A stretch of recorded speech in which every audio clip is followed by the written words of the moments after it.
है बीजेपी के कार्यालय, चाहे दिल्ली की बात की जाए या चंडीगढ़ की बात की जाए। हमारे एक मिनट चारू जी आ रहे हैं, सतीश चंद्र दूबे जी मौजूद हैं। दूबे जी, जश्न मनाया जा रहा है, किस तरीके से देखते हैं आप? हैट्रिक लगाने जा रहे हैं हरियाणा में।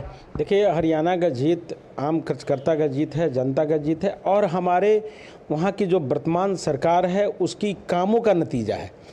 एक एक जनता के बातों पर ध्यान रखते हुए और उसके लिए योजना बनाकर काम करना हमारी पार्टी का एक मूलभूत वर्क होता है। उस पर हमने काम किया है, उसी का नतीजा है। आप बात की जाए जिस तरीके से कांग्रेस बड़े बड़े दावे कर रही थी, खासकर हरियाणा को लेकर, और कह रही थी कि सरकार ने किसानों की नहीं सुनी, पहलवानों की नहीं सुनी और सरकार मनमानी करती है, क्या कांग्रेस के इन तमाम बातों को जनता ने पूरी तरीके से नकार दिया है? देखिए, जो कांग्रेस सपना मुंगेरी लाल की सपना दिन में देखती है ना, वो जनता उसको एक्सेप्ट नहीं कर रही है। और जनता इसलिए एक्सेप्ट नहीं कर रही है कि करनी और कथनी में अंतर है। और बीजेपी जो कहती है उसको करके दिखाती है। बीजेपी अगर किसी योजना का शिलान्यास करती है तो उसका उद्घाटन भी करती है। प्रधानमंत्री नरेंद्र मोदी ने हरियाणा में कहा था कि हरियाणा दिल्ली के साथ चलता है और एक बार फिर हरियाणा दिल्ली के साथ चलता हुआ दिखाई दिया है। दूसरी तरफ कांग्रेस हमेशा से एक दावा जरूर करती है 2014 के चुनाव के बाद से कि मोदी मैजिक खत्म होने जा रहा है। आपको लगता है कि अब कांग्रेस को चिंतन करना पड़ेगा कि मोदी मैजिक पहले की तरह ही ज़बरदस्त है? देखिए, आज भी मोदी मैजिक ज़बरदस्त ढंग से लागू है और कल भी लागू रहेगा, क्योंकि नीयत ठीक है, काम करने का नीयत ही ठीक है। बात की जाए जम्मू कश्मीर की, तो वहाँ पर हम देख रहे हैं कि ऐतिहासिक वोट प्रतिशत जो है वो बीजेपी को मिल रहा है, खासकर अगर कश्मीर घाटी की बात की जाए। देखिए, वहाँ हम बहुत अच्छा वर्क किए हैं। भारतीय जनता पार्टी बहुत बेहतर ढंग से काम किया है और वहाँ वोट प्रतिशत भी बढ़ रहा है और साथ साथ सीट भी बढ़ेगा। हरियाणा की मैं आपसे फिर एक बार चर्चा करना चाहूँगा कि कांग्रेस ने उनके एक दिग्गज नेता हैं कुमारी शैलजा, उनके अपमान को लेकर लगातार खबरें सामने आई थी। आपको लगता है कि जिस तरीके से जो इन तरीके के नेता हैं जो इन जातियों से आते हैं, उनका अपमान लगातार कांग्रेस में रहा है और उसी का असर हरियाणा चुनाव में दिखाई दिया है?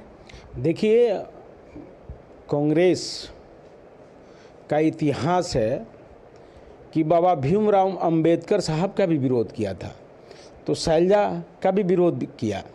तो कांग्रेस एक परिवारवाद, वंशवाद में आके सम्माहित हो जाता है और उससे बाहर नहीं निकल पाता है। भारतीय जनता पार्टी कार्यकर्ता का पार्टी है। यहाँ कार्यकर्ता को काफ़ी महत्वपूर्ण भूमिका में लाया जाता है और काम भी करता है। लेकिन दूसरी तरफ राहुल गांधी लगातार ऐसे जातीय मुद्दों पर बीजेपी और केंद्र सरकार दोनों को घेरते आए हैं। हमेशा उनका सवाल रहता है कि यहाँ पे कितने SC ST हैं, यहाँ पर कितने OBC हैं, लेकिन जब कांग्रेस की जहाँ जहाँ सरकार होती है तो वहाँ एकदम उलट हो जाती हैं चीज़ें, ना राहुल गांधी वहाँ पर सवाल पूछते हैं। देखिए, राहुल जी का चर्चा हम मीडिया में भले सुन लें, आम जनता सुनने की तैयारी में नहीं है।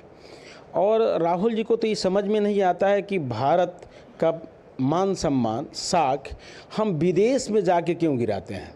और हरियाणा डेवलप जगह है, वहाँ का एक एक व्यक्ति पढ़ा लिखा व्यक्ति है और वहाँ देश के बारे में, देश के अस्तित्व के बारे में, देश की साख के बारे में बहुत बेहतर ढंग से जानता है। और राहुल जी ने जो जाके फ़िलहाल अमेरिका में जो भारत के लोकतंत्र पर प्रहार किया था, ये हरियाणा की जनता बर्दाश्त नहीं कर पाई। क्या बड़ा कारण मान रहे हैं आप हरियाणा में बीजेपी की जीत का, हैट्रिक का? वहाँ का वर्क, जनता हित में काम, लोकतंत्र में जो समाज के पिछले पंक्ति में बैठे हुए व्यक्ति तक विकास अगर पहुँच जाती है तो समझिए कि विकास हो रहा है। और उसी मूलभूत पर हमने काम किया है, हमारी सरकार काम की है, हमारी पार्टी काम की है, उसी का नतीजा है। अब आने वाले समय में झारखंड में चुनाव है, उसके थोड़े दिनों बाद बिहार में भी चुनाव में जाने की तैयारियां हैं। आपको लगता है कि यहाँ पर भी कुछ इसी तरीके की स्थिति दिखेगी? देखिए, झारखंड, महाराष्ट्र, बिहार सब हम लोग जीतेंगे और प्रचंड बहुमत से जीतेंगे, मजबूत सरकार बनाएंगे। तो ये थे हमारे साथ केंद्रीय राज्य मंत्री सतीश चंद्र दूबे जी, जिनका कहना है कि हम आने वाले समय में जिन राज्यों में चुनाव है उनको भी प्रचंड बहुमत से जीतेंगे। तो चलिए, ये तो केंद्रीय मंत्री सतीश चंद्र दूबे का दावा था और हम आपको लगातार हमारे साथ पैनल